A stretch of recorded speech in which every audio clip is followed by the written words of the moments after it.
Por que o ouro se valorizou tanto ultimamente? E por que isso não é um acidente? Se você olhar apenas o preço do ouro, vai achar que isso é só mais um ciclo, mais uma alta, mais uma manchete.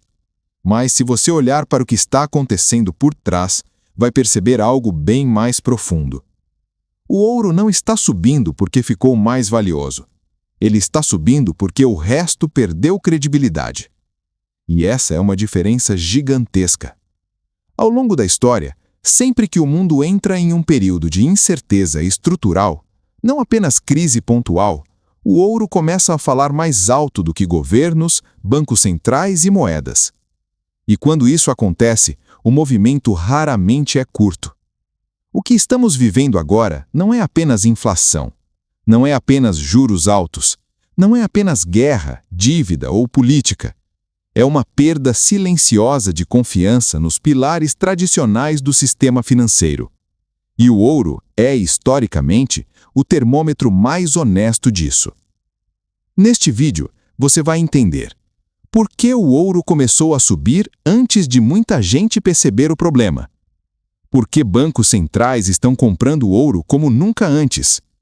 Por que investidores experientes veem o ouro não como aposta, mas como seguro estrutural? E, principalmente, por que essa valorização não é aleatória? Ela é consequência lógica de decisões tomadas ao longo de décadas. Mas atenção, isso não é um vídeo para te convencer a comprar ouro. É um vídeo para te mostrar o que o mercado está tentando te dizer e que quase ninguém está ouvindo. Vamos começar do começo. O ouro não subiu, as moedas é que caíram. A primeira coisa que você precisa entender é algo contraintuitivo. O ouro não se valoriza da mesma forma que ações ou criptomoedas. O ouro não cresce, não inova, não gera fluxo de caixa. O que ele faz é preservar poder de compra ao longo do tempo. Então, quando você vê o ouro batendo recordes históricos, a pergunta correta não é por que o ouro subiu tanto? A pergunta correta é por que o dinheiro perdeu tanto valor? Durante décadas, vivemos em um mundo onde criar dinheiro parecia não ter consequências. Crises aconteciam, bancos centrais imprimiam. Mercados caíam, estímulos surgiam. Problemas estruturais eram empurrados para a frente com liquidez. Isso funcionou até parar de funcionar. O que mudou recentemente não foi o ouro, foi o ambiente monetário global. Nunca na história moderna, tantos países aumentaram suas dívidas ao mesmo tempo, envelheceram suas populações ao mesmo tempo, perderam capacidade de crescimento real ao mesmo tempo. E quando isso acontece, existe apenas uma saída política possível: desvalorizar a moeda sem dizer explicitamente que está fazendo isso. Inflação é, na prática, um imposto silencioso. E o ouro sempre foi a defesa natural contra esse imposto. Mas há algo ainda mais importante acontecendo agora. Durante muito tempo, o dólar foi visto como o ativo seguro global. Mesmo quando os Estados Unidos erravam, o mundo corria para o dólar. Isso está mudando. Não porque o dólar vai acabar, mas porque confiança absoluta não existe mais. E quando a confiança deixa de ser absoluta, o sistema começa a buscar âncoras. O ouro é uma dessas âncoras.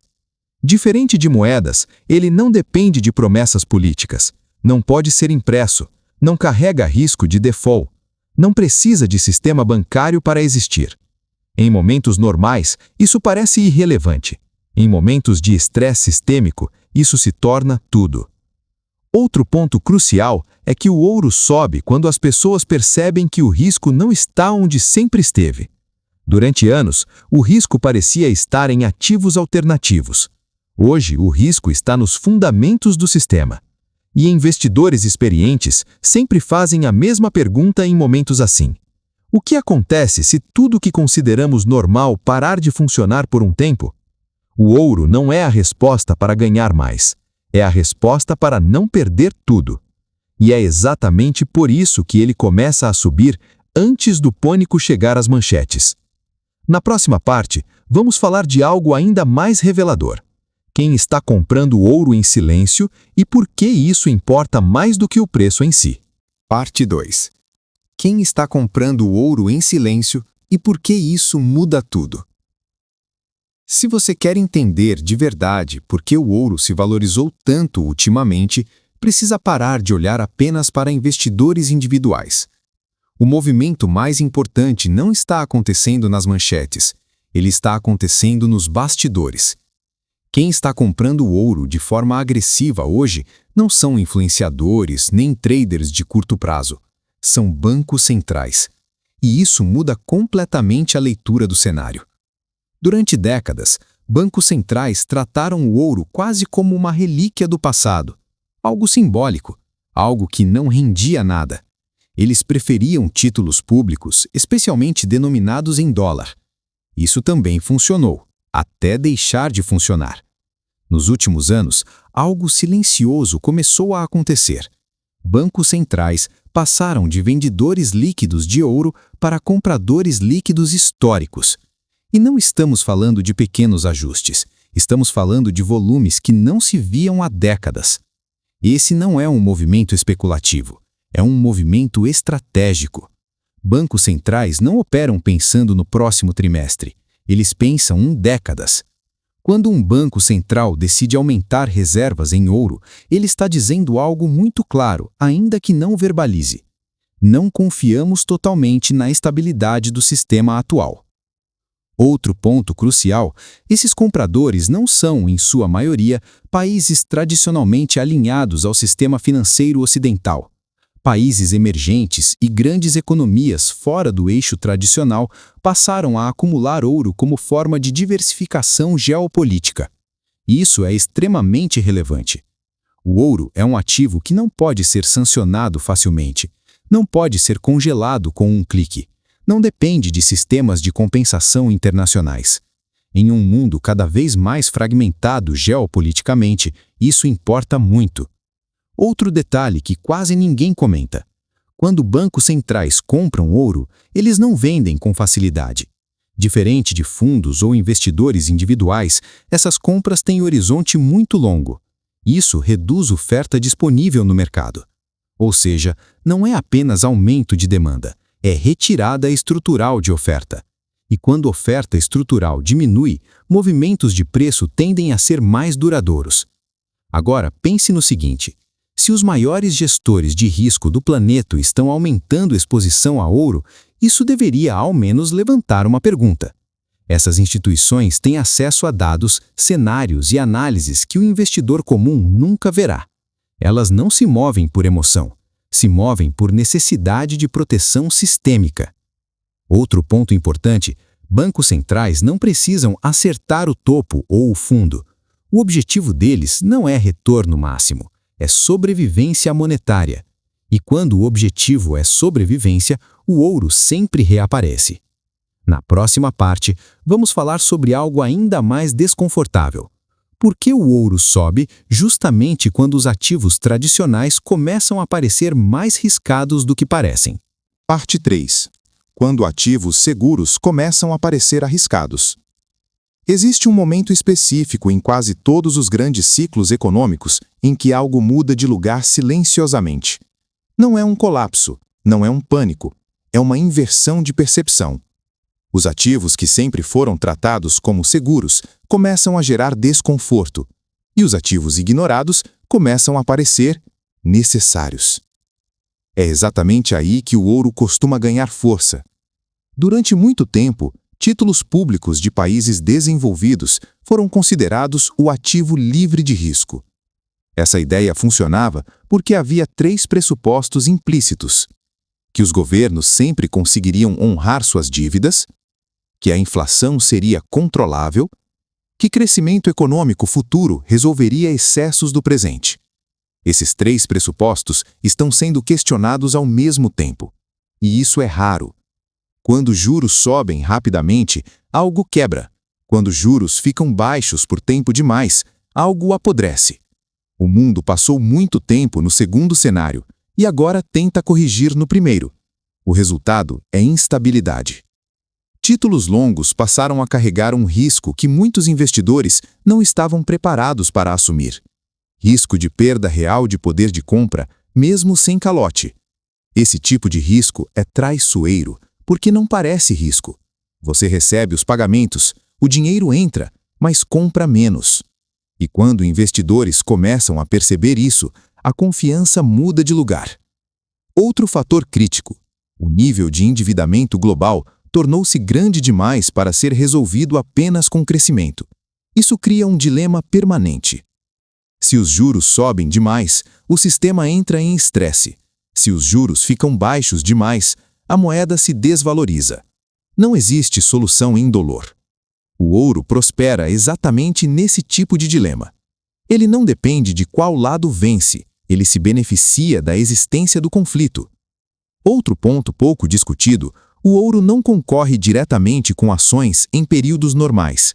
Ele concorre com confiança. Quando investidores confiam no futuro, preferem ativos produtivos. Quando começam a desconfiar do caminho, buscam proteção. E proteção não precisa render, precisa sobreviver. Outro fator relevante é a volatilidade crescente. Mercados que se movem demais geram desgaste psicológico. Investidores passam a valorizar ativos que não exigem monitoramento constante. O ouro entra aí como um ativo que você não precisa entender todo dia. Ele não depende de relatórios trimestrais, não depende de guidance, não depende de narrativa. Ele apenas existe. Outro ponto desconfortável: muitos modelos tradicionais de alocação foram construídos em um mundo de juros estruturalmente baixos e inflação controlada. Esse mundo pode não existir mais. Quando premissas mudam, modelos quebram. E quando modelos quebram, investidores buscam algo fora do modelo. O ouro sempre ocupou esse papel marginal até deixar de ser marginal. Outro aspecto importante é que o ouro sobe antes que o consenso mude. Quando todos concordam que algo é arriscado, o ajuste já aconteceu. O ouro costuma se mover quando apenas uma minoria percebe a fragilidade. Na próxima parte, vamos falar sobre algo ainda mais profundo. Por que essa valorização do ouro não é apenas cíclica, mas possivelmente estrutural? E o que isso diz sobre o futuro? Parte 4. Por que essa alta do ouro pode ser estrutural, não apenas um ciclo?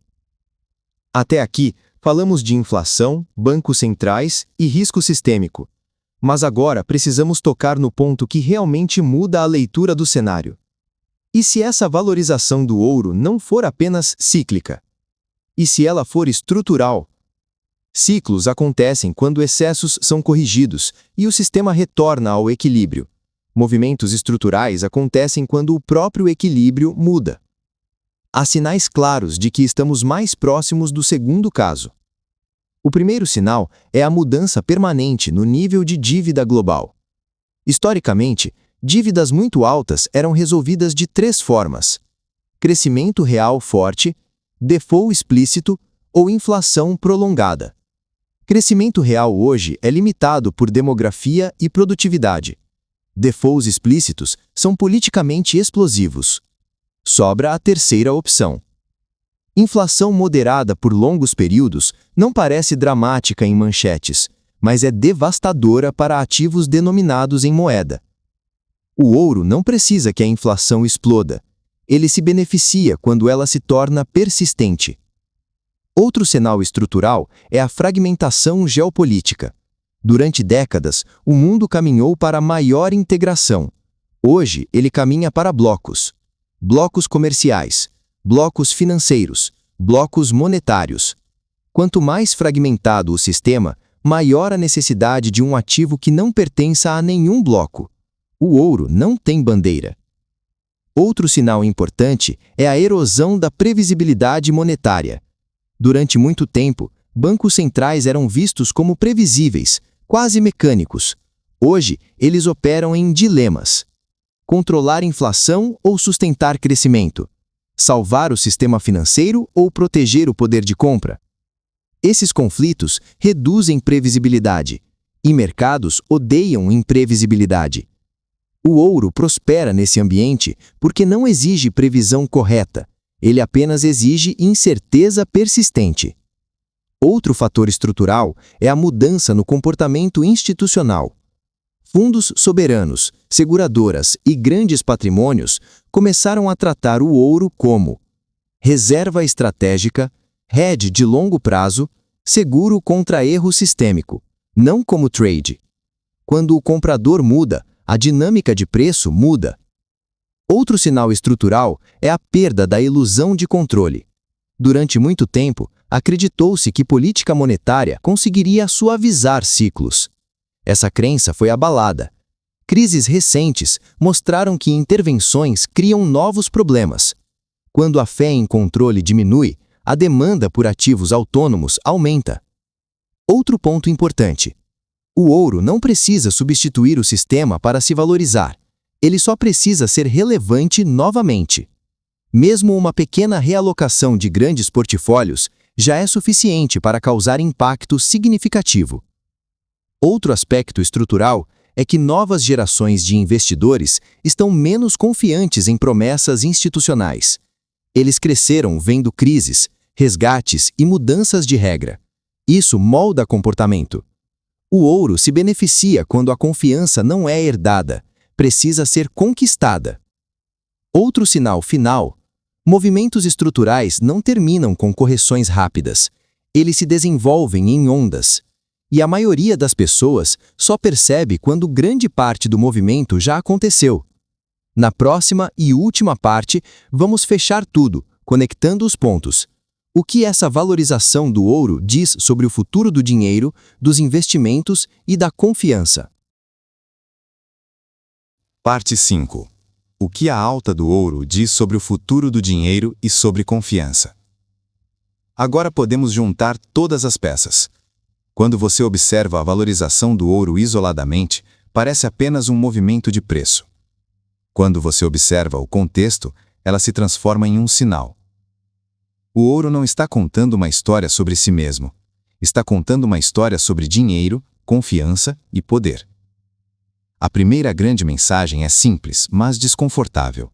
O dinheiro moderno está cada vez mais baseado em confiança e cada vez menos em lastro. Isso não é necessariamente errado, mas torna o sistema mais frágil. Quando confiança é abundante, tudo funciona. Quando ela começa a se desgastar, ativos que não dependem de promessas ganham valor. O ouro é exatamente isso, um ativo que não precisa que ninguém cumpra nada. Outra mensagem importante é que estamos entrando em um mundo onde o risco deixou de ser óbvio. No passado, risco parecia estar em ativos voláteis. Hoje, parte do risco está embutida em estruturas consideradas seguras. Isso muda completamente o jogo. O investidor moderno não precisa mais apenas escolher bons ativos, precisa escolher bons sistemas. E o ouro não é um sistema produtivo, é um contrapeso sistêmico. Outra leitura essencial: a alta do ouro não indica necessariamente colapso iminente. Ela indica preparação. Grandes instituições não se preparam para o apocalipse. Elas se preparam para cenários onde decisões passadas geram consequências desconfortáveis. O ouro entra exatamente aí. Ele não aposta no caos, ele protege contra erro acumulado. Outra mensagem importante é que o futuro provavelmente será menos previsível e mais fragmentado. Menos coordenação global, mais interesses conflitantes, mais decisões difíceis. Nesse ambiente, ativos neutros ganham relevância. O ouro não resolve problemas, mas atravessa períodos turbulentos com menos dependência de decisões alheias. Outro ponto fundamental: a valorização do ouro também reflete uma mudança psicológica. Durante muito tempo, acreditar no sistema era automático. Hoje, é uma escolha consciente. E quando acreditar vira escolha, as pessoas buscam alternativas, não para abandonar o sistema, mas para não depender exclusivamente dele. Outra leitura poderosa: o ouro sobe quando o mundo começa a valorizar resiliência acima de eficiência. Eficiência máxima funciona em ambientes estáveis. Resiliência vence em ambientes incertos. O mundo está se movendo do primeiro para o segundo. Outro ponto final: o ouro não precisa ser amado para cumprir seu papel. Ele não precisa ser popular, Não precisa ser trendy, não precisa ser defendido em redes sociais. Ele só precisa continuar fazendo o que sempre fez, preservar valor quando as certezas enfraquecem. Se você chegou até aqui, quero deixar uma conclusão clara. A alta recente do ouro não é sobre enriquecer rápido, é sobre não perder lentamente.